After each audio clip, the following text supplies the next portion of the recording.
All those in favor of the motion may say aye. All those against it may say no. I think the ayes have it, and consequently the motion is adopted.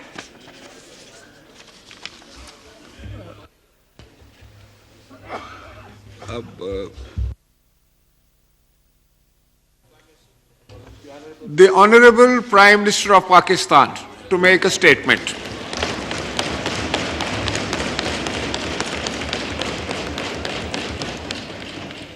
बिस्मिल्लाहिर्रहमानिर्रहीम। ज़ी-वक़ार speaker national assembly, इंतहाई काबिल एहतराम मेंबरान कौमी assembly, जनाब speaker, मैं आपका बेहद शुक्रगुजार हूँ कि आपने मुझे कुछ मारूज़ात पेश करने के लिए वक्त दिया। सबसे पहले मैं आपको और आपके तवज्जुह से इस मुअज़्ज़ज़ ऐवान को और पूरी कौम को दिल की गहराइयों से मुबारकबाद पेश करना चाहता हूँ कि 2023 में 1973 के आइन को बने हुए 50 साल गुजर गए हैं और ये वो दस्तावेज़ है जनाब स्पीकर कि जिसकी तख्लीक के लिए उस वक्त के वज़ीर आज़म मरहूम ज़ुल्फ़िकार अली भुट्टो साहब और पाकिस्तान भर के सियासी और मजहबी ज़ुलमा वो अपने तमाम तर इख्तिलाफ़ात के बावजूद, शदीद तहफ़्फ़ुज़ात के बावजूद वो इकट्ठे हुए और अपने ज़ाती पसंद नापसंद को एक तरफ करके उन्होंने बड़ी जानफशानी और अर्क रेज़ी के साथ ये आइन बनाया जो पाकिस्तान की तारीख में एक दरख्शंदा मिसाल है। अल्हम्दुलिल्लाह इस हाउस में मुसलमान भी बैठे हैं, मिनॉरिटी से भी ताल्लुक़ मेंबरान का वो भी बैठे हैं। इस्लामी जमहूरिया पाकिस्तान इसी आइन में दर्ज है और हमारा इस मुल्क का मज़हब इस्लामी और हमारी सियासत जमहूरी। इस आइन ने हमारी मजहबी रवायात के साथ साथ चारों सूबों को एक लड़ी में परो रखा है और जनाब स्पीकर, ये एक बहुत अजीम खिदमत थी उस ज़माने के हमारे ज़ुलमा की, जो कि तारीख़ उनको हमेशा सुनहरे हरूफ में याद रखेगी। और इसी की एक और कड़ी ये है जनाब स्पीकर कि पिछले साल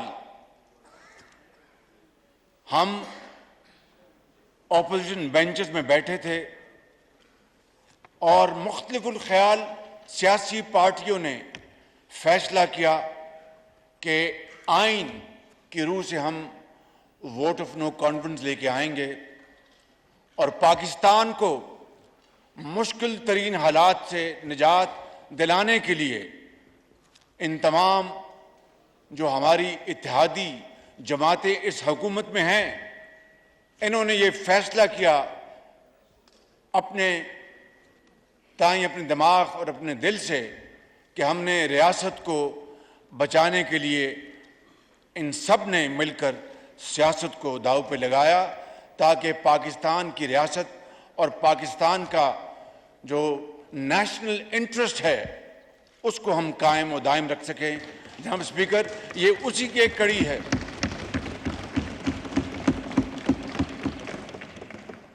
और 1971 के साने ने जनाब स्पीकर पूरी कौम के लिए एक सबक था कि सिर्फ 25 साल गुजरे थे पाकिस्तान को मार्ज़े वजूद में आए हुए, और अजीम कुर्बानियों के साथ। मैं उसकी तारीख में नहीं जा रहा, सिर्फ ये कहना चाहता हूं कि करोड़ों मुसलमानों ने तहरीक चलाई और लाखों ने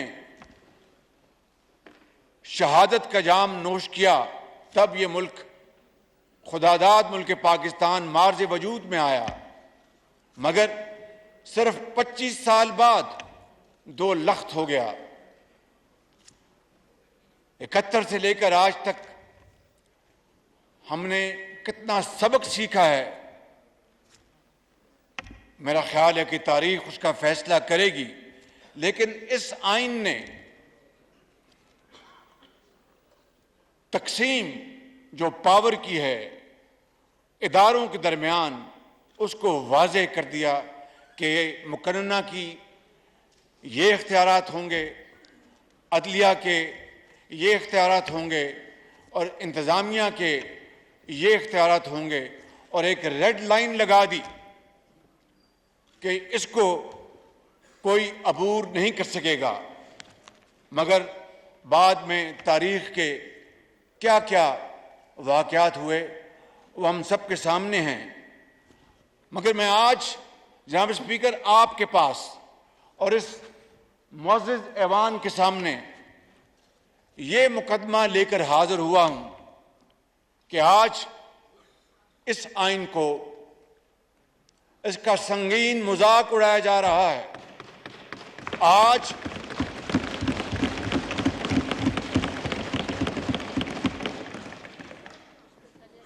इस आइन के अंदर मौजूद जो मुकन्ना के जो इख्तियारात हैं,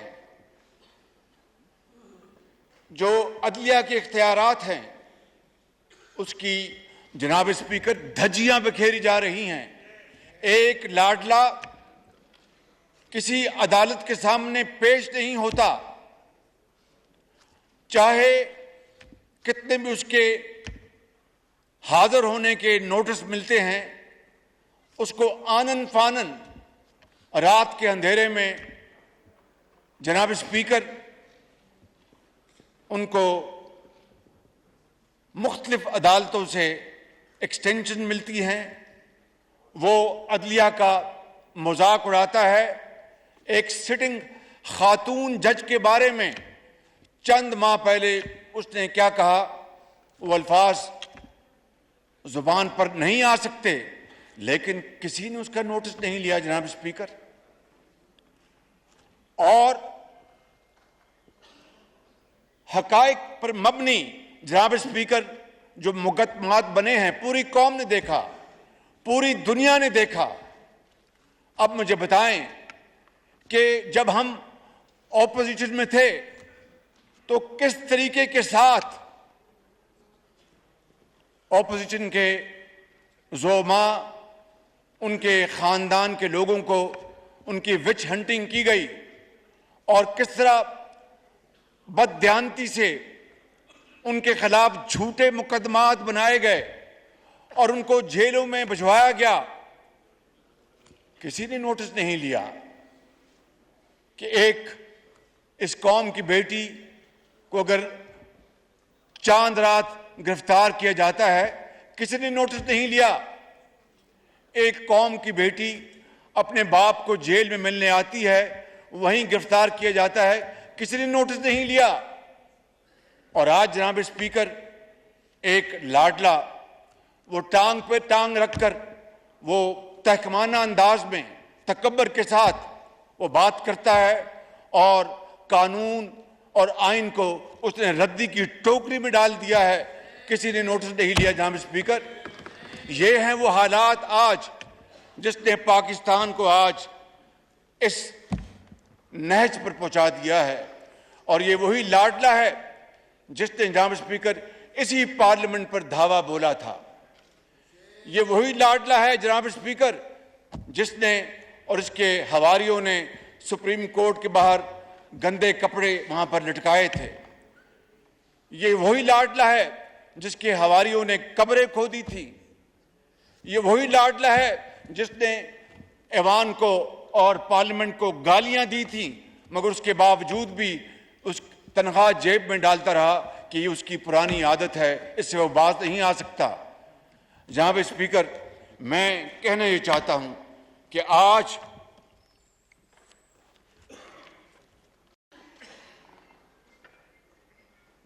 जनाब स्पीकर, मैं कहना ये चाहता हूं कि आज उस लाडले की हुकूमत के नतीजे में IMF से जो मुआहदा किया गया उसको तार तार मैंने नहीं किया, मेरी हुकूमत ने डिफाई नहीं किया, मेरी हुकूमत ने वादा खिलाफी नहीं की।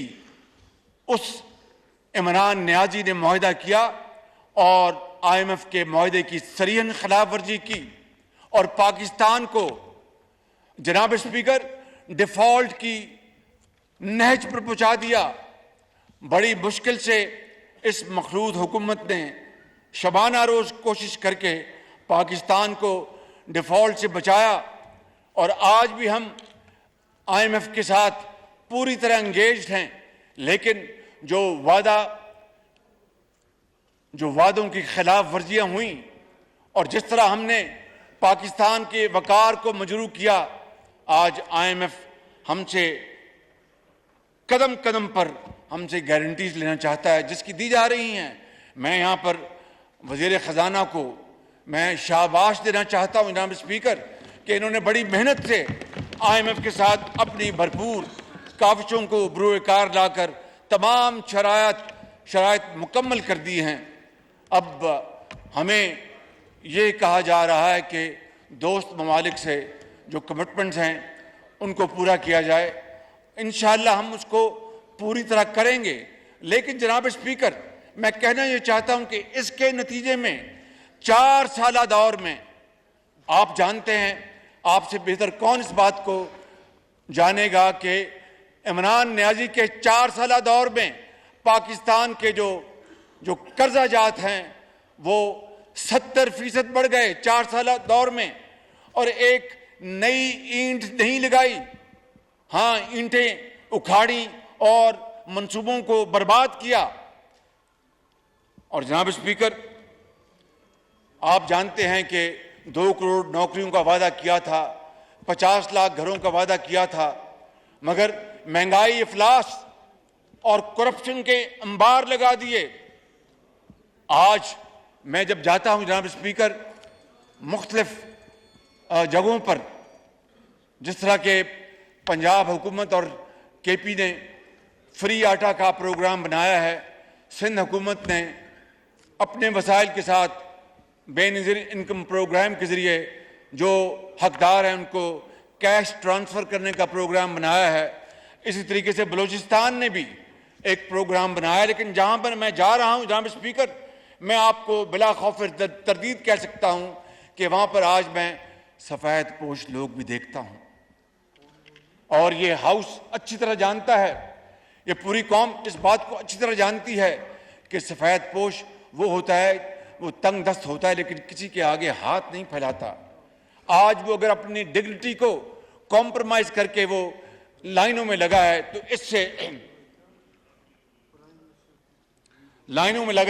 इससे ज्यादा रुसवाई और शर्म की और क्या बात हो सकती है। ये है वो बोझ, ये है वो तबाही जो कि इमरान नियाजी और उसकी हुकूमत ने इस मुल्क के साथ की और जिसके बेपनाह तबाहकुन नताइज सामने आए हैं। जनाब स्पीकर, मैं आपको यहां पर यह कहना चाहता हूं कि किस तरीके से ये आ गया और डंके की चोट पर पूरी कौम को कि यह हुकूमत अमेरिका के साथ साजिश के नतीजे में कायम हुई है और उसकी हुकूमत को अमेरिका ने साजिश के नतीजे में चलता किया है। जनाब स्पीकर, कई माह ये शख्स ये झूठ इंतहाई बेशर्मी से पूरी कौम के आगे बोलता रहा दिन रात, और एक मौका आ गया कि एक तकसीम जो इस वक्त इस मुल्क के अंदर बढ़ती जा रही है, एक तबका ये समझना शुरू हो गया कि ये वाकई अमेरिका की साजिश है और ये एक इंपोर्टेड हुकूमत है। लेकिन फिर अभी आपने देखा चंद हफ्ते पहले अपनी जो आदत है वो उससे बाज नहीं आया और कलाबाजी खाई और कहा कि कोई साजिश नहीं थी, और कहा कि बिल्कुल अमेरिका की कोई साजिश नहीं थी, ये अपनों की साजिश थी। जनाब स्पीकर, बड़े बड़े यहाँ पर अफलातून आए होंगे, बड़े बड़े ड्रामाबाज आए होंगे, मगर इस तरह का टोपी ड्रामा करना शायद ही किसी ने इस तारीख में किया हो। और पाकिस्तान की जो बुनियादें हिला दी,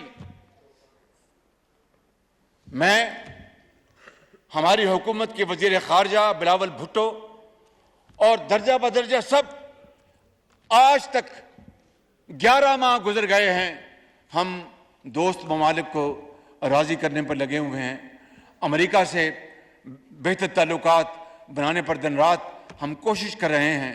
लेकिन जो तबाही खारजा महाज पर इस शख्स ने की है, मैं आपको बयान नहीं कर सकता कि किस तरीके से बरादर ममालिक के ज़ोमा को नाराज किया गया। और हम इन 11 साढ़े 11 महीनों में इसी पे लगे हुए हैं कि अब जो हो गया माजी में जाने दीजिएगा। वो एक गैर संजीदा आदमी था जिसने पाकिस्तान के ताल्लुकात को तबाह बर्बाद कर दिया। चीन के साथ भी यही कुछ किया। तो जनाब स्पीकर, मैं आज आपसे आपकी खिदमत में ये गुजारिश करने आया हूँ कि अब वही इमरान नियाजी, उसने लाखों डॉलर पर वहाँ पर लॉबी कंपनीज हायर कर ली हैं और उनके ज़रिए अब क्या क्या नाटक रचाया जा रहा है पाकिस्तान के खिलाफ। वहाँ पर कुछ लोगों को वहाँ पर तैयार करके बयानात दिलवाए जा रहे हैं। एक दो अशखास जिन्होंने बयान दिया, मैं उनका नाम नहीं लेना चाहता कि उसका कद और न बढ़ जाए कहीं, लेकिन उनको क्या हक पहुंचता है कि वो पाकिस्तान के अंदरूनी मामलात में मुदाखलत करें। ये वही शख्स था जो कहता था जनाब स्पीकर कि ये ऑपोजिशन वाले चोर डाकू हैं, इनको कोई हक नहीं कि जाके डिप्लोमेट्स को मिले, इनको कोई हक नहीं कि जाके पाकिस्तान के बारे में जाके जो यहाँ पर सफारतकार हैं उनसे जाके मीटिंग करें। आज दिन रात मीटिंग्स हो रही हैं, उनकी तस्वीरें अखबारों में आ रही हैं। किस मुंह से ये शख्स ये बातें जो करता है, जो दिन रात जिसकी तरदीदें खुद ये अपने मुंह से बयान करता है। जनाब स्पीकर, ये हैं वो हालात जिसने पाकिस्तान को आज इस मुकाम पर पहुंचाया है कि पूरी कौम विरता हैरत में है, एक कंफ्यूजन है, कौम के अंदर तकसीम दर तकसीम कर दी गई है और इस लाडले को कोई पूछने वाला नहीं। जनाब स्पीकर, यह मुल्क अल्लाह ताला के फजल करम से कायम हुआ, अजीम कुर्बानियों से। वही खुदा बुजुर्ग बरतर जिसके कब्जे में हमारी जान है, इंशाअल्लाह पाकिस्तान की हिफाजत भी वही करेगा। लेकिन मैं आज इस ऐवान में आपके सामने इंतहाई इंकिसारी मगर बड़े एतमाद के साथ ये अर्ज करना चाहता हूं कि इस लाडले को, पाकिस्तान को खिलवाड़ खेलने की इजाजत नहीं दी जाएगी, किसी सूरत इजाजत नहीं दी जाएगी। कानून बहरहाल अपनी जगह वो अपना रास्ता लेगा इंशाअल्लाह। बहुत हो गया, पुलों से पानी बहुत बह गया। मुझे बताएं कि कभी आपने ये मंजर देखा अपनी आंखों से कि कानून नाफिज करने वाले अफराद अपनी कानूनी जिम्मेदारी अदा करने के लिए परवाना लेके जाएं और उनके ऊपर पेट्रोल बम फेंक दिए जाएं, उनके ऊपर पत्थर फेंके जाएं, उनकी गाड़ियों को आग लगा दी जाए और कोई पूछने वाला ना हो, जमानतों के ऊपर जमानतें मिलें। ये तो जनाब स्पीकर जंगल का कानून है। ये 1973 की नफी नहीं बल्कि 1973 के आइन को खुदा ना खास्ता दफन करने की मजमूम साजिश है। क्या आप इसकी इजाज़त देंगे? क्या ये ईवान इसकी इजाज़त देगा? क्या कौम इसकी इजाज़त देगी? कतई नहीं जनाब स्पीकर, ये हो नहीं सकता कि एक ऐसी दस्तावेज जिसकी मैं बात पहले कर चुका हूं कि पूरी कौम को उसने अपनी लड़ी में परोया हुआ है। मार्शल लॉज भी आए, बड़े बड़े तूफान आए, लेकिन 1973 के आइन ने पाकिस्तान को कायम और दायम रखा। मैं समझता हूं कि वो ज़ोमा उन्होंने पाकिस्तान की एक ऐसी खिदमत की है कि तारीख हमेशा उनको याद रखेगी। जनाब स्पीकर, अभी आपने देखा कि लसबेला के जो शोहदा हैं उनके बारे में इमरान नियाजी का जो सोशल क्या ट्रोल्स कहते हैं, उसको क्या कहते हैं, जो ट्रोल्स हैं, उन्होंने क्या क्या भयानक अकल से आ रही बातें की हैं कि जिसका कुछ सोच भी नहीं सकता।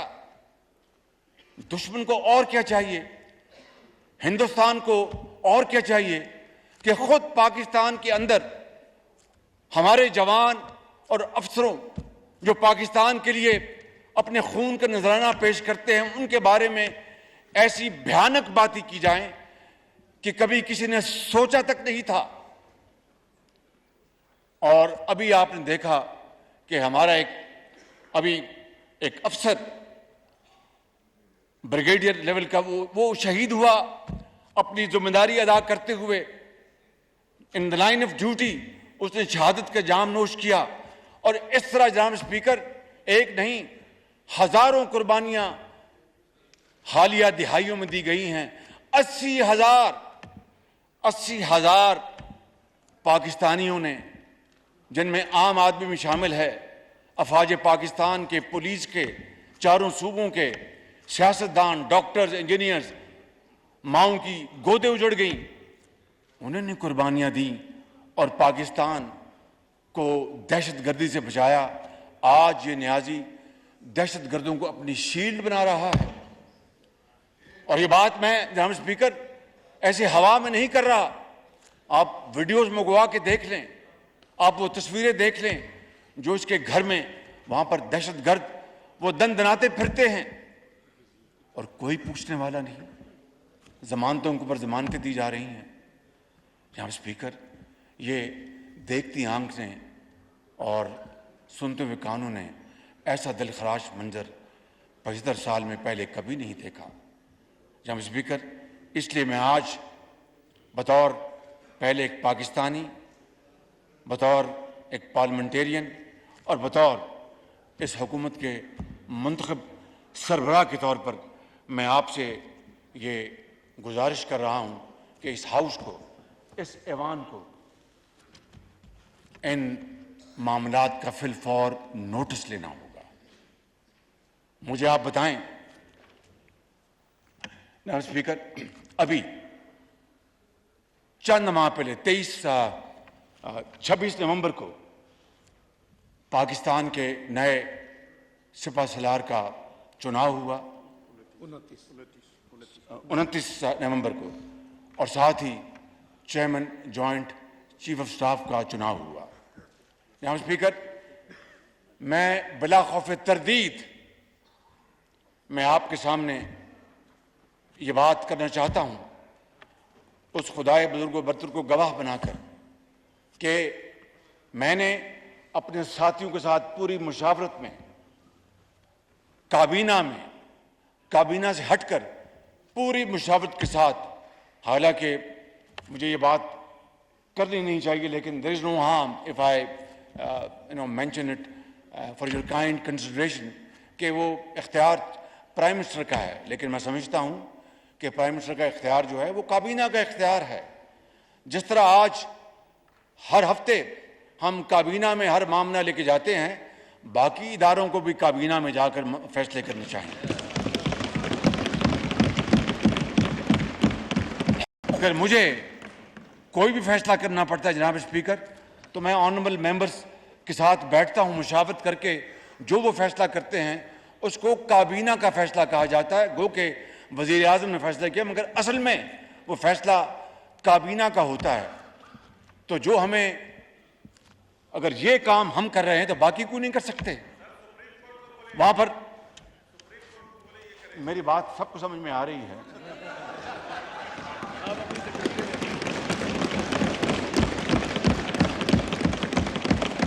आप अगर थोड़ी No सी और cross talk, मेहरबानी करें please. तो Order in the house. बात बिल्कुल आश्कारा हो जाएगी। तो मैं आपसे गुजारिश कर रहा था कि उसके बाद हमने फैसला किया कि जनरल आसिम मुनीर को पाकिस्तानी फौज का सिपह Salaar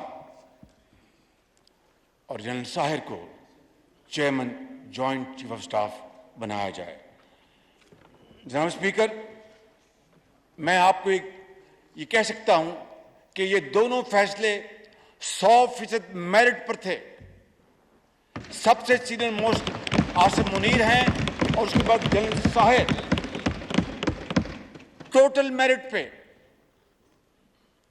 general Asim Munir is a professional soldier, sword of honour है जिसको कहते हैं कि नहीं उर्दू में कहते हैं, उर्दू में एजाजी शमशीर उनको मिली है। उनके his career is full of lots of achievements. इसी तरह chairman joint chief of staff का हमने फैसला किया। और जनाब स्पीकर, जो सिपह सलार जो हैं वो मैंने पहले भी बता चुका हूं, वो हाफिज कुरान भी हैं। और आज पीटीआई के जो ट्रोल्स लंदन में जिस तरह की वाशियाना और बदतरीन गलीज जुबान इस्तेमाल कर रहे हैं हमारी अफवाज की लीडरशिप के ऊपर, जनाब स्पीकर, ये कभी 75 साल में इस तरह का कुछ सोच नहीं सकता था। आज हिंदुस्तान से ज्यादा और कौन खुश होगा? हमारे दुश्मनों को और क्या चाहिए? और मैंने पाकिस्तान के अंदर बताया कि किस तरह लसबेला के शोहदा के बारे में बातें की गई। ये कहा गया कि ये जो चले गए इस दुनिया से चले गए, जहाज बच जाना चाहिए था। अंदाजा करें कि जिस मुल्क के अंदर आप खाते हैं, जिस मुल्क ने आपको बनाया, आपको पढ़ाया लिखाया और पाकिस्तानी बनाया, आज आप एक दुश्मन से भी बढ़कर आप उनके ऊपर वार कर रहे हैं। जनाब स्पीकर, इसकी इजाजत नहीं दी जा सकती। अगर इसकी इजाजत देंगे तो तारीख हमें माफ नहीं करेगी, तारीख आपको माफ नहीं करेगी, मुझे माफ नहीं करेगी, इनको माफ नहीं करेगी। इसलिए जनाब स्पीकर, मैं समझता हूं कि हमें इस ऐवान को आज, इससे पहले कि देर हो जाए, हमें इसके ऊपर एक ठोस लाएमल इख्तियार करना होगा। जनाब स्पीकर, मैं आपको ये भी बताना चाहता हूं कि फॉरेन फंडिंग केस ये साबित हो चुका। इलेक्शन कमीशन ने हकायक की बुनियाद पर इनके खिलाफ और इनके खिलाफ तो झूठे मुकदमात बनाए गए। मुझे आप बता दें जनाब स्पीकर कि 5 साल गुजर गए हैं, इमरान नियाजी ने इनके खिलाफ और इनके खिलाफ जो झूठे मुकदमे बनाए उनके बारे में एक केस भी है जहां पर हकायक की बुनियाद पर किसी को सजा मिली। हां, पुराने नैब के कवानीन के मुताबिक कुछ हमारे साथी उनको इंसाफ मिला। पुराने नैब के कवानीन के मुताबिक जनाब स्पीकर, उस जमाने में बीआरटी पेशावर को स्टे ऑर्डर किसने दिलवाया? मैंने तो नहीं दिलवाया था। मालम जब्बा का केस किसके दौर में बंद हुआ? मेरे दौर में तो बंद नहीं हुआ। जनाब स्पीकर, जल्दी इतनी थी, ये मैं बड़े दर्द दिल से आपसे बात कर रहा हूं, जल्दी इतनी थी कि ख्वाजा आसिफ को और तमाम साथियों को और आसिफ अली जरदारी साहब को और तमाम साथियों को जल्द से जल्द जेल भिजवाया जाए ताकि ये 10-10 साल जेलों में रहे और मिर्जा यार जो है वो फिरता रहे बाजार में, कोई इसको पूछने वाला ना हो। उसके लिए जनाब स्पीकर, नैब लॉ में अमेंडमेंट मैंने नहीं की थी, इमरान नियाजी ने की थी कि रिटायर्ड जजेस को नैब अकाउंटेबिलिटी कोर्ट का लगाया जाए ताकि बगैर पूछे उनको सजाएं मिले और वो जेलों में जाएं। किसने इसका नोटिस लिया? जनाब स्पीकर, किसने पूछा, किसने सू मोटो लिया कि ये बहुत ज्यादती है? क्या पाकिस्तान के अंदर जो हाजिर जजेस जो हैं वो खुदा न खास्ता वो मौजूद नहीं हैं? जनाब स्पीकर, ये हैं वो दिलखराश वाकयात जिसने पाकिस्तान को आज इस नहज पे पहुंचाया है। और मैं आपको ये बता रहा था कि ये जो फॉरेन फंडिंग केस है, ये स्टेट बैंक ऑफ पाकिस्तान ने फैक्ट्स दिए, ये मैंने फैक्ट्स नहीं दिए, स्टेट बैंक ने दिए। और ये केस जो है ये मैंने शुरू नहीं करवाया था, खुद इनका एक founder member Akbar S Babar 9 साल पहले ये उसने केस इंस्टीट्यूट किया था। और 9 साल मासवा इन 11 महीनों के जनाब स्पीकर इमरान नियाजी हथकंडा इस्तेमाल करके उसको कराता रहा। बिल आखिर वो दिन आना था जब फॉरेन फंडिंग केस जो है वो हकायक के साथ साबित हुआ और इलेक्शन कमीशन ने उसके बारे में फैसला दिया। जनाब स्पीकर, ये मनी लॉन्ड्रिंग किसने की थी? इमरान नियाजी ने। ये वोटिंग क्रेडिट क्लब से जो पैसे मिलियंस ऑफ डॉलर्स इकट्ठे हुए थे, वो काय के लिए इकट्ठे हुए थे? वो खैराती कामों के लिए, अस्पताल बनाने के लिए, स्कूल बनाने के लिए। मुझे आप बताएं कि वोटिंग क्रिकेट क्लब का जो पैसा इकट्ठा हुआ वो कौन से अस्पताल में लगा, वो कौन से स्कूल में लगा? मुझे बता दीजिए। अगर वो लगा है तो हम अपना केस मुकदमा वापस ले लेते हैं।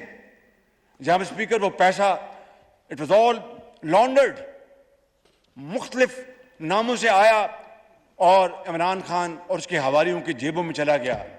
वो आरिफ नकवी जो जिन्होंने ये मैच कराया था वोटिंग क्रिकेट क्लब का, उन्होंने ये फंड रेजिंग की थी। वो बेचारे खुद एक बड़े मुश्किल मुकदमे में फंसे हुए हैं। अल्लाह ताला हम सब की आसानियां दूर करे। लेकिन जब से कौम के साथ जुर्म करना, कौम के साथ जुल्म करना, फिर झूठ बोलना, खाना काबा के मॉडल की घड़ी को बेच देना और फिर बताना ना, जाली रसीद लेना और कहना कि वो इस्लामाबाद में फलां सेक्टर में वो दुकान है, वहां से मैंने 5 करोड़ में बेची, वो जाली रसीद थी, बजाते खुद एक बहुत बड़ा जुर्म था। और फिर दुबई में उसके फैक्ट्स सामने आ गए। स्पीकर, वो केस बना, उसका क्या हुआ? दिन रात जमानतें हो रही हैं, दिन रात उनको एक लंबी लीज मिली हुई है, कोई पूछने वाला नहीं। जनाब स्पीकर, अगर ये है इंसाफ का निजाम, ये है वो तकड़ी, तो फिर इस मुल्क का खुदा हाफिज है। जनाब स्पीकर, ये वो हकायक हैं which are backed by facts and figures. ये कोई राम कहानी मैं आपके सामने पेश नहीं कर रहा, मैं आपके सामने सिर्फ और सिर्फ हकायक बयान कर रहा हूं। लेकिन पाकिस्तान के तूल अर्ज में हर अदालत उनको जमानत दे रही है। हमें तो जनाब स्पीकर, मैं अपनी बात नहीं कर रहा, it's not about me, I am not speaking for myself, it's about this country, its future generations, our posterity. क्या हमने पाकिस्तान की जो आइंदा आने वाली नस्लें हैं उनके लिए ये हमने निज़ाम छोड़ना है? ये करतूतें उनको ट्रांसफर करनी है कि वो हम पर बजाय फख्र करने के हमें वो कोसें और बद्दुआएं दें? जनाब स्पीकर, मैं आपको एक बात बताना चाहता हूं। अभी एक ऑडियो आई और उस ऑडियो में एक सुप्रीम कोर्ट के जज के बारे में बाज़ इंकशाफात किए गए। खुदा जानता है कि वो हकायक पर मबनी हैं या नहीं, मगर मैं आपकी वसातत से और इस मोअज़्ज़ज़ ऐवान की इजाज़त से मैं सुप्रीम कोर्ट की चीफ जस्टिस से गुजारिश करूंगा कि वो उस ऑडियो का फोरेंसिक ऑडिट करवाएं और पूरी कौम को बताएं। अगर ये झूठी है तो पूरी कौम को पता चलना चाहिए कि झूठी है और झूठों को करार वाकई सजा मिलनी चाहिए। मगर अगर ये सच्ची है तो सच सामने आना चाहिए। जनाब स्पीकर, मैं बड़े अदब से आपसे अर्ज करूंगा कि किस तरीके से हमारे हाथ बांधकर हमें अदालतों में खड़ा किया जाता था और एंटी टेररिस्ट कोर्ट की व्हीकल्स में लेकर जाता था। चाहे कोई बीमार है, चाहे कोई परवाह नहीं होती थी, और कोर्ट्स में खड़ा किया जाता था। वहां पर तहकमाना अंदाज में कोर्टों को डिक्टेट किया जाता था और व्हाट्सएप के जरिए जजेस तब्दील होते थे। जनाब स्पीकर, मैं आपसे मुल्तमिस हूं कि जिस तरह मैंने अभी कहा, and even at the cost of reputation, कि किसी शख्स के खिलाफ जिनके खिलाफ ये मुकदमे बनाए गए कोई सबूत आज तक सजा दिलवाने के लिए नहीं आया। लेकिन अगर इन जज साहब के खिलाफ सबूत अगर है तो उसमें हाथ कंगन को आरसी क्या? सियासतदान तो 1 मिनट में जेलों में जाते हैं। कितने, देखिए माशरे में, जनाब स्पीकर, मुझे इजाजत दीजिए कि माशरे में मुअज़्ज़ज़ लोग भी होते हैं, काबिल एहतराम लोग भी होते हैं, अमानतदार भी होते हैं और खुदा खौफी रखने वाले होते हैं, खाइन भी होते हैं और वो साजिशी भी होते हैं, वो बर्बाद करने वाले भी होते हैं, झूठे भी होते हैं। ये माशरे का हिस्सा है। जिस तरह रात और दिन है, इस तरह झूठ और सच है। ये माशरे का हिस्सा है। कितने आला अदालतों के जज करप्शन पर निकाले गए। मैं जानना चाहता हूं जनाब speaker, this is a stark comparison. आज तक आप पिछले 40 साल को उठा के देख लें। माशवाए एक मरहूम शेख शौकत थे और गिनकर आप 2-3 नाम और ले सकते हैं। कितने जजों को करप्शन पर निकाला गया और सियासतदानों के खिलाफ आंखें बंद कर एसेट बियॉन्ड मीन्स के केसेस बन जाते हैं और वो सारा साल रुलते रहते हैं। जनाब स्पीकर, ये है वो गैर आदलाना, गैर मुंसफाना निज़ाम जिसने 70 साल बाद पाकिस्तान को इस नहज में पहुंचाया है। आज इस ऐवान को इसके बारे में फैसला करना होगा कि क्या हम आंखें बंद करके हम गाय भैंस की तरह हम हांके जाएंगे या फिर कानून की हुक्मरानी, आइन की हुक्मरानी के ऊपर हम कारबंद होंगे। Time has come, it is for us to decide. जनाब स्पीकर, आज वक्त आ गया कि हम इसके ऊपर हम फैसला करना होगा।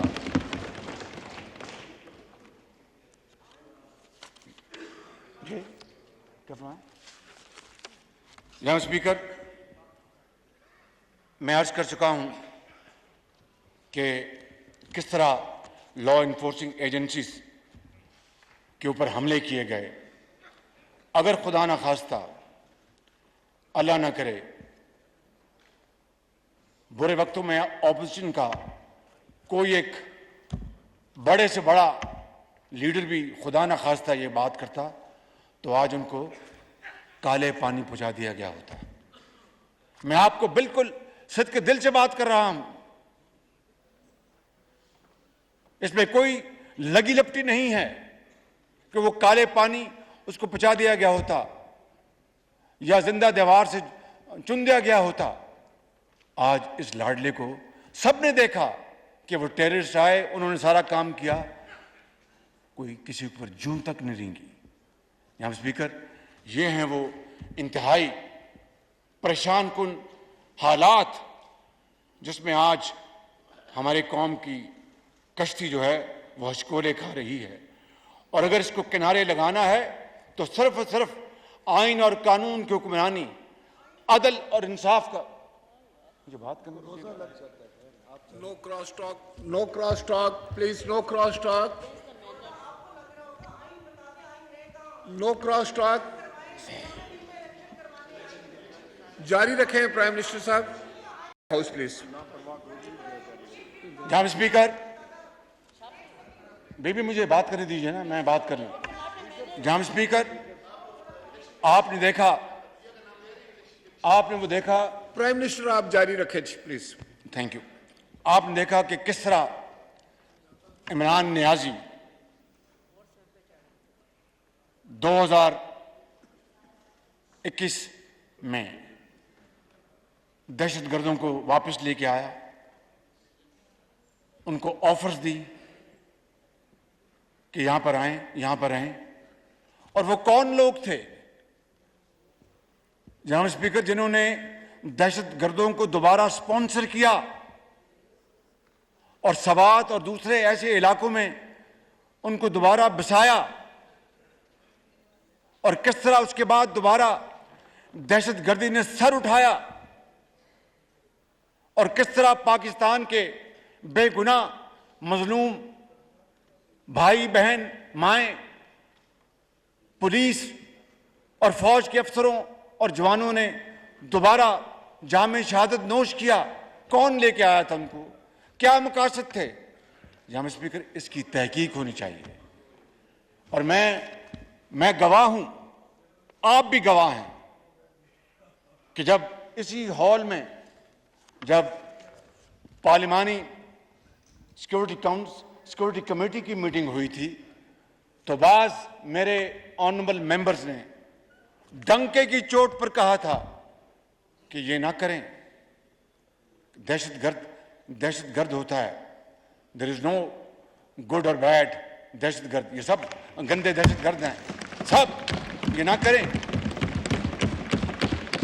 और यही बताया गया कि नहीं, कोई सवाल नहीं पैदा होता, we are a mighty power, we will handle it without any fear or favour, don't worry and this and that. मैं चूंकि वो एक कैमरा में मीटिंग है, मैं तफसील नहीं बता सकता, लेकिन खदशात का इजहार किया गया इसी हॉल में। और बाज मेंबर जो अभी भी मेरे सामने बैठे हैं यहाँ पे, मैं उनका नाम नहीं ले सकता जी, बिलावल भी उनमें शामिल थे, करेक्ट। जनाब स्पीकर, वो क्या मकासद थे, वो क्या प्लानिंग थी कि उनको लाकर दोबारा इलेक्शन में 2018 की तरह दोबारा झुर्रू चलवाना था और एक पार्टी को फायदा दिलवाना था? यहां स्पीकर, ये वो हैं चुपते सवाल, जब तक के इसका जवाब नहीं मिलेगा ये कौम अंधेरों में भटकती रहेगी। 2018 का जो झुर्रू चला था उसकी बातें तो अब पूरी कौम के सामने बहुत आ चुकी। वो आखिरी रात भी चला जनाब स्पीकर, आखिरी रात भी चला जब एनटीएस को बंद कर दिया गया, RTS, thank you very much for correction, thank you very much, RTS को बंद कर दिया गया। और पहला मौका था जनाब स्पीकर पाकिस्तान की तारीख में कि देहातों के नताइज चंद घंटों में आ रहे हैं और शहरों के नताइज कई हफ्ते ताखीर का शिकार हो गए। जी मैंने तो गुजारिश कर दी है ना कि आप ठीक कह रहे हैं, पहला मौका था। और वही झुर्लू इलेक्शन जनाब स्पीकर इस मुल्क की शूमी किस्मत बन गया, हमारी बदकिस्मती बन गई। आप यकीन कर लें कि एक लाडले को झुर्लू के जरिए जतवाकर उसकी पजीराई की गई और चोर और डाकू का नैरेटिव इतना चलवाया गया कि एक वक्त आ गया कि लोग वाकई समझ बैठे कि बाकी ये एक आदमी साफ है और बाकी सब जो हैं वो चोर और डाकू हैं। ता वक्त है कि ये अल्लाह ताला की तरफ से है। It's all what goes around comes around. जब ये तोशा खाने के जो बदतरीन जो करप्शन की इमरान नियाजी तोशा खाने की घड़ियों को बेचता रहा और उनकी मोहतरमा एहलिया वो हीरे और जवाहरात का इंतजार करती रही। स्पीकर, ये सब सामने बातें आ गई, तब जाकर इसके ऊपर एक बंद बना है। लेकिन चोर और डाकू का बयानिया इतना तेज किया गया कि शायद पाकिस्तान की तारीख में नहीं, दुनिया की तारीख में इसमें कोई दूसरी मिसाल नहीं मिलती। जनाब स्पीकर, JIT बन चुकी है, जॉइंट इंटेरोगेशन टीम। ये जो वाकया जुडिशल कॉम्प्लेक्स में हुआ, जहां पर पेट्रोल बम्स चलाए गए, जहां पर पत्थर और गोलियां चली, उसकी JIT बन चुकी है। और मैं आपको यकीन दिलाता हूं कि JIT सिर्फ और सिर्फ हकाइक की बुनियाद पर वो पूरी कौम के सामने फैक्ट्स लेके आएंगी। वो JIT नहीं जो साकिब निसार साहब ने बनाई थी, जिसमें पनामा अकामा हो गया, पनामा अकामा उसमें हो गया जनाब स्पीकर। और बनी गाला के घर को, जो कि सरीहन कानून की खिलाफ वर्जी करके बना था, उसको रेगुलराइज कर दिया गया और उसको जनाब अमीन और सादिक करार दे दिया गया। यह है तारीख इस मुल्क की। इसमें कोई शक नहीं कि जस्टिस कियानी भी आए पाकिस्तान की तारीख में, कार्निस भी आए और बड़े बड़े जजेस आए। और ये वही इमरान नियाजी है जब 4 हलकों की बात करता था कि वो जनाब उसकी बाकायदा होनी चाहिए, तो 2 चीफ जस्टिस उन्होंने जब इस बारे में केस टेकअप किया तो बदतरीन तौहीन की गई उन चीफ जस्टिस की। आपको पता है उनके नामों का। इमरान नियाजी का क्या बिगड़ा? मखदूम यूसुफ रज़ा गिलानी को तो डिस्क्वालीफाई कर दिया गया जनाब स्पीकर, और किसी ने पूछा तक नहीं। इस शख्स ने 2 चीफ जस्टिस की बदतमीजी से पेश आया। ही वॉज एरोगेंट और तहकमाना अंदाज में बात की, किसी ने नहीं पूछा। ये हैं वो असबाब, ये हैं वो वाक़यात इंतहाई दिलखराश और गमनाक जिसने पाकिस्तान को आज यहां पर ला खड़ा किया है कि कुर्ब जवार में तमाम ममालिक हमसे आगे निकल गए और हम आज इस मुल्क के अंदर जनाब स्पीकर गुर्बत, बेरोजगारी, नाइंसाफ़ी उसके साथ नबर्द आजमा है। लिहाजा it is high time and tide wait for none. मैं आपसे मुल्तमिस हूँ जनाब स्पीकर और आपके ज़रिए इस ऐवान से कि आएँ, मिल बैठें और कानून की हुक्मरानी, आइन की हुक्मरानी, इंसाफ पर मबनी माशरे के लिए आएँ बैठें और वो फैसले कर जाएं कि आइंदा आने वाली नस्लें हमें कोसे नहीं बल्कि हमारे हक में दुआ करें जब हम अपनी कब्रों में होंगे जनाब स्पीकर। क्योंकि आज शराफत का मुकाबला बदमाशी से है, आज जमहूरियत का मुकाबला जनाब स्पीकर फाशिज्म से है।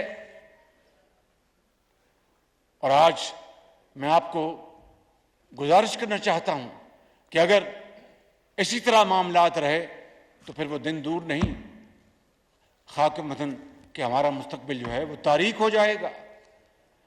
It will be an irrevocable damage to Pakistan's destiny और फिर no amount of effort would be able to redeem it.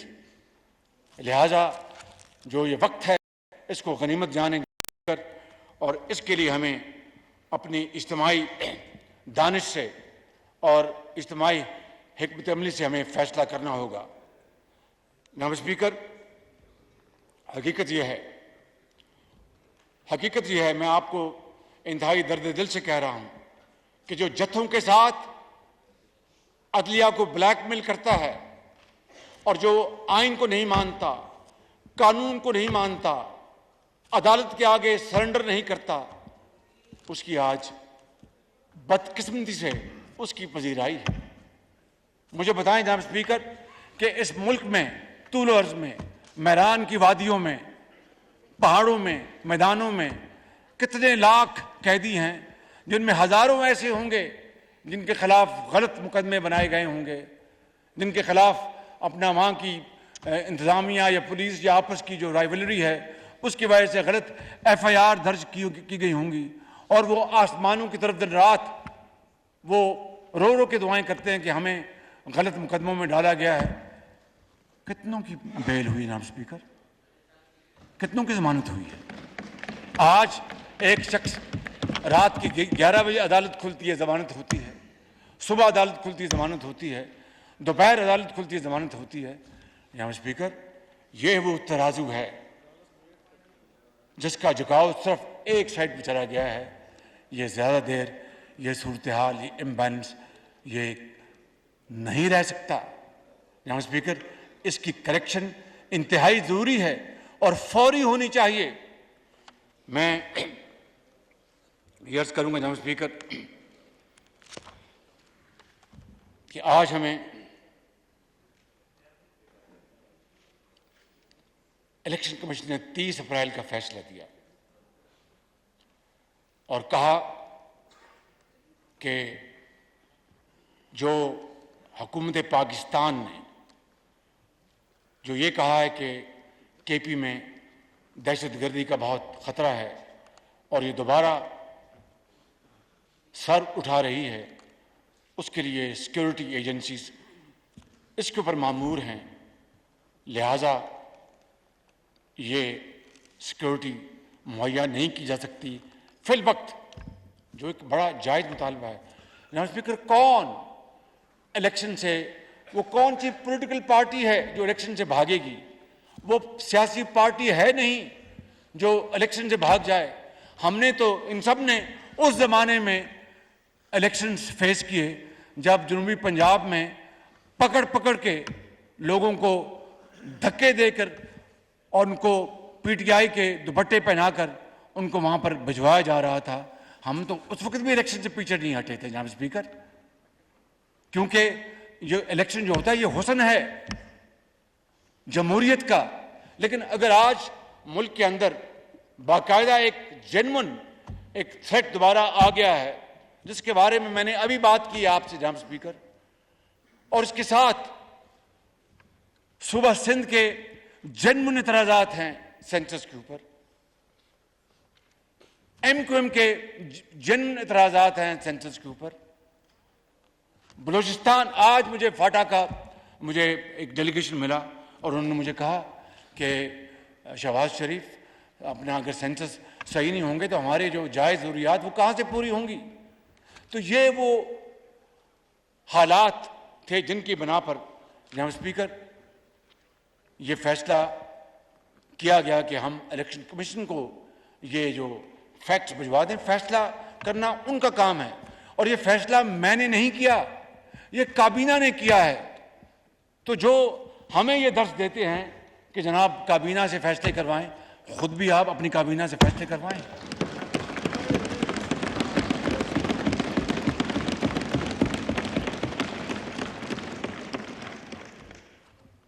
जनाब स्पीकर, मैं आपको ये बात बताना चाहता हूं कि आइन और कानून की हुक्मरानी से ही मुल्क बनते हैं, इंतखाबात से ही जमहूर की आवाज़ सामने आती है। लेकिन जत्थों के ज़रिए अदलिया को ब्लैकमेल करके, ज़ेरे बार करके अगर ऐसे फैसले करवाए जाएंगे जिससे कि खुदा न खास्ता पाकिस्तान को नुकसान पहुंचा, तो उसका जिम्मेदार कौन होगा जनाब स्पीकर? इसलिए मैं समझता हूं कि वो शख्स जो जनाब स्पीकर, चाहे वो कश्मीर कॉन्फ्रेंस हो, चाहे वो फाटफ के ऊपर कॉन्फ्रेंस हो, चाहे वो कोविड के ऊपर कॉन्फ्रेंस हो, चाहे वो पाकिस्तान के अंदर दहशतगर्दी के मामलात हों, एपेक्स कमेटी की मीटिंग हो, उसमें वो शख्स तहकमाना अंदाज में पाया हकारत से तमाम दावतें ठुकरा दे, उससे क्या बात होगी? वो शख्स पत्थर का दिल है, उसमें ना उसमें पाकिस्तानियत है। मैं आपको आज बता रहा हूं, फिर मैंने यही कहा था आपको आज से 6 महीने पहले अपने दिल, मैंने कभी ऐसी बात नहीं की थी किसी शख्स के बारे में। ऑपोजिशन ने, गलती हम सबसे होती हैं, कभी गुस्से में कभी बात निकल जाती है, तो अल्लाह ताला के भी हुक्म है कि गुस्सा से परहेज करो, अगर हो जाए तो माजरत कर लो, माफ़ी मांग लो। यही इंसानियत है, यही बड़ाई है, यही शराफत है, यही जमहूर है, यही तरीका है दुनिया में रहने का। तो अगर कोई ऐसी कभी बात हो जाती है तो आदमी माफ़ी मांग लेता है। लेकिन मैं आज फिर बिला खौफ तरदीद कहना चाहता हूँ कि इमरान नियाज़ी जिसका नाम है, वो तारीख का सबसे बड़ा फ्रॉडिया है, फ्रॉडिया।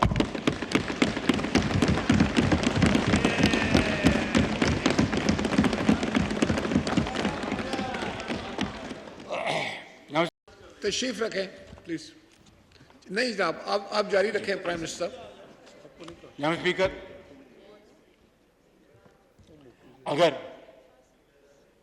मैं उसका जो कन्वर्स मैं उसका बता देता हूं आपको कि अगर वो इतना ही उनको दर्द था कानून की हुक्मरानी का और मिल बैठकर मामलात को तय करने का और पाकिस्तान के जो वसीतर मफाद है उसका उनको अगर ख्याल था, तो फिर जनाब स्पीकर वो शख्स जो दिन रात जो रियासत मदीना की 4 साल बात करता रहा, अब जब से तोशा खाना का वाक़यात हुए हैं और खाना काबा की मॉडल की घड़ी जो उन्होंने बेच दी, जो मोहब्बतों का तोहफा था हमारे दोस्त ममालिक के सरबराहान का, तब से रियासत मदीना की जो गर्दान उन्होंने नहीं की। तो अगर उनको इतना एहसास था या उनको तालीम या इल्म था रियासत मदीना का, तो फिर मिल बैठते। मैंने जो सारे वाक़यात गिनाए हैं, तो फिर मुझे आज इस तरह की मुझे बात ना करनी पड़ती। लिहाजा जनाब स्पीकर, जो रियासत मदीना का नाम लेकर कौम को धोखा दे और जो दूसरों को चोर और डाकू कहे और ख़ुद खाना काबे की मॉडल की घड़ी को एक फ्रॉड तरीके से बेच दे, जो अदलिया की तौहीन करे, जो इंसाफ को ना माने, जो कानून को ना माने, जो आइन से ना माने, उससे बात नहीं हो सकती जनाब स्पीकर, उससे बात नहीं हो सकती जब तक कि वो पूरी कौम के सामने आए और कौम से माफ़ी मांगे कि मेरा जो माजी जो रहा है वो वाकई पाकिस्तान को उससे ज़ोफ़ पहुंचा है, पाकिस्तान को इंसाफ को ज़ोफ़ पहुंचा है, जमहूर को ज़ोफ़ पहुंचा है, आइन को ज़ोफ़ पहुंचा है। मैं पूरी कौम से माफ़ी मांगता हूं। तो यकीनन फिर हम सब मिल बैठेंगे और मिल बैठकर एक मशवरा कर लेंगे और उसके बाद हम तय कर लेंगे, क्योंकि जमहूरियत में हमारे पास ना तोपें हैं ना बंदूकें हैं, हमारे पास सिर्फ शाइस्ता ज़ुबान है, गुफ्तगू है, टेबल टॉक है, आइन और कानून है। हमारे पास तो जनाब स्पीकर छड़ी भी नहीं। लिहाजा मैं समझता हूं कि अगर उनको वाकई, अब वो बार बार कहते हैं कि शहबाज शरीफ ने फलां कहा था और ये कहा था, चार्टर ऑफ इकॉनमी कहा था मैंने, बल्कि बार बार कहा था, तो उसका क्या जवाब आता रहा? तो आज वो आए, पूरी कौम से माफ़ी मांगे, अपने गुनाहों की माफ़ी मांगे कि मैंने ये भी डाका डाला, ये भी चोरी की, ये भी मैंने गलत बात की, मैंने अदलिया के बारे में ये बात की, मैंने चीफ ऑफ स्टाफ के बारे में बात की, मैं सबसे माफ़ी मांगता हूँ। तो फिर तो जनाब स्पीकर एक करीना है, तरीका है। ऐसे हम बिछे जाएं ये मुमकिन नहीं है। वक्त ज़ाया हो रहा है, कौमें कहीं आगे चली गई हमारे कुर्ब जवार में और हम आज भी चक्कर में फिर रहे हैं। इसलिए मैं समझता हूँ जनाब स्पीकर कि इस बारे में मेरी राय बड़ी वाज़ेह है और ये फैसला मेरे कोलिशन पार्टनर से करना है। जनाब स्पीकर, कल अदालत उज़्मा के 2 ऑनरेबल जजेस का फैसला है और ये बहुत अहम है। भाई ज़रा मेहरबानी कीजिए प्लीज़। और ये फैसला जनाब स्पीकर जो अनाउंस किया है जस्टिस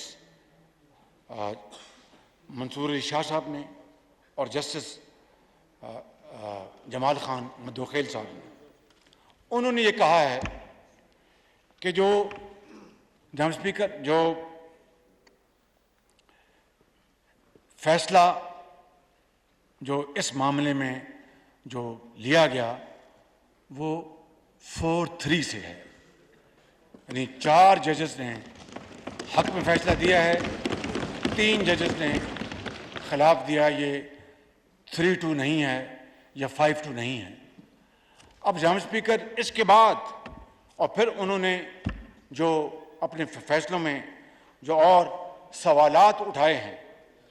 इस बारे में जनाब स्पीकर और भी आज ये वक्त की अशद ज़रूरत है कि आज हम यहाँ पर बैठें, इस हाउस में आपकी इजाज़त से हम अपनी मारूज़ात आपके सामने पेश करें, मुशावरत करें और जो कल फैसला जो आया है उस हवाले से ये ऐवान क्या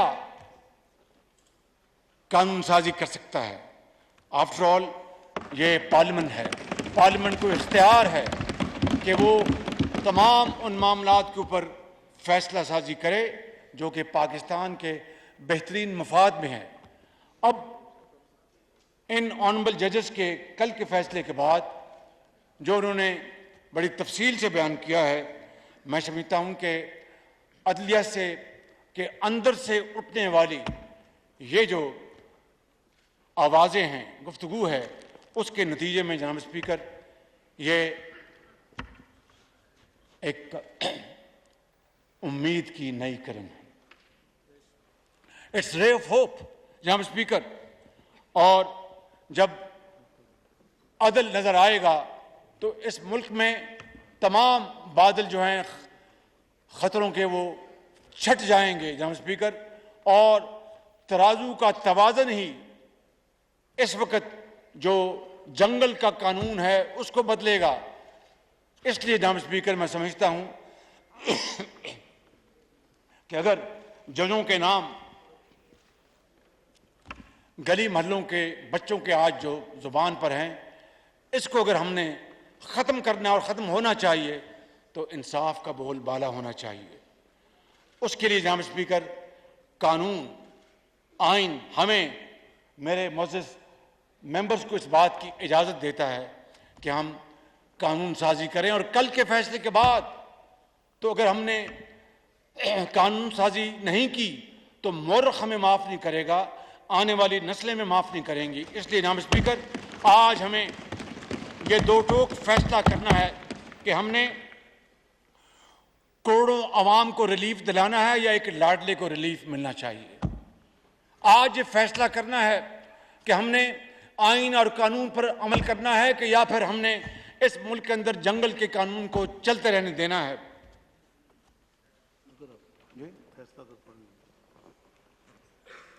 ये मेरे भाई साहब ने कहा कि मैं जो ऑपरेटिव पैरा जो है वो पढ़ दूं आपके सामने। मैं I am not a lawman, I am a layman, तो इजाज़त दीजिएगा मैं पढ़ दूं। 5-10 लाइनें हैं, लेकिन कहीं गलती हुई तो ज़रा माफ़ी दे दीजिएगा। इजाज़त जनाब, Please. Therefore, we are of the opinion that the dismissal of the present suo motu proceedings and the connected constitution petition is the order of the court by a majority of 4-3. ये अदालत का फैसला 4-3 से ये अदालत का फैसला है। Of the 7-member bench, we are also fortified in our opinion by the protection by the precedent of the well-known Panama case, जिसका मैं अभी जिक्र कर चुका हूँ। In the said case, the first order of the court was passed by a 3-2 majority, and in the subsequent hearings conducted in pursuance of the majority judgment, the two honorable judges who had made and announced final decision did not sit on the bench, but they were not considered to have been excluded from the bench and were made a party to the final judgment passed by the remaining 3 honorable judges. ये है जनाब उस फैसले का निचोड़, उसका जो crux जो है। अब जनाब स्पीकर सवाल ये भी पैदा होता है कि उस कन्फ्यूजन में, यानी ये फैसला तो कल आया है अदालत उज़्मा का कि ये 4-3 का फैसला है, लेकिन जो इस इम्प्रेशन में कि फैसला 5-2 का है या 3-2 का है, तो उसके नतीजे में जो इक़दामात उठाए जा चुके हैं वो बज़ाते खुद एक बहुत बड़ा कानूनी चैलेंज है। उसके बारे में किस तरह मामलात आगे चलेंगे इस वक्त जनाब स्पीकर ये मुल्क एक दोराहे पे खड़ा है और खुदारा जनाब स्पीकर इस मुल्क को बंद गली में जाने से रोक लें और इसमें ताली दोनों हाथों से बजती है। इसमें मुकन्ना जो 3 पिलर्स हैं स्टेट के, उनको अपना किरदार, आईनी और कानूनी किरदार अदा करना होगा और अगर वक्त खुदा ना खास्ता गुजर गया तो फिर हाथ मलते रह जाएंगे और फिर इसका कोई फायदा नहीं होगा कि अब पछतावे क्या होवत जब चिड़ियां चुग गई खेवत। जनाब स्पीकर, उठें और इस मुल्क के मुस्तकबिल के लिए, अपने आने वाली नस्लों के लिए, अपने पाकिस्तान के लिए उसको उसका खोया हुआ मुकाम दिलवाने के लिए हम आइन और कानून का सहारा लें। जो इख्तियार, जो जिम्मेदारी, जो फ़र्ज़ आइन ने और अल्लाह ताला ने अपने अवाम को, जिसके नतीजे में ये हाउस मुंतखब होकर आया है, उसको अपना फ़र्ज़ अदा करना होगा, वरना आने वाली नस्लें हमें माफ़ नहीं करेंगी। जनाब स्पीकर, मैं इन अल्फाज के साथ मैं आपका एक मरतबा फिर शुक्रिया अदा करते हुए मैं इस बात पे अपनी बात ख़त्म करूँगा। जनाब स्पीकर,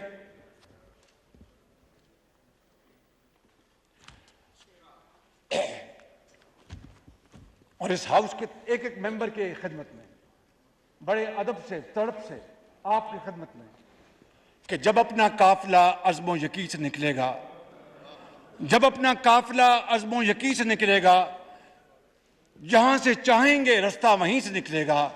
वतन की मट्टी मुझे एड़ियां रगड़ने दे, मुझे यकीन है चश्मा यहीं से निकलेगा।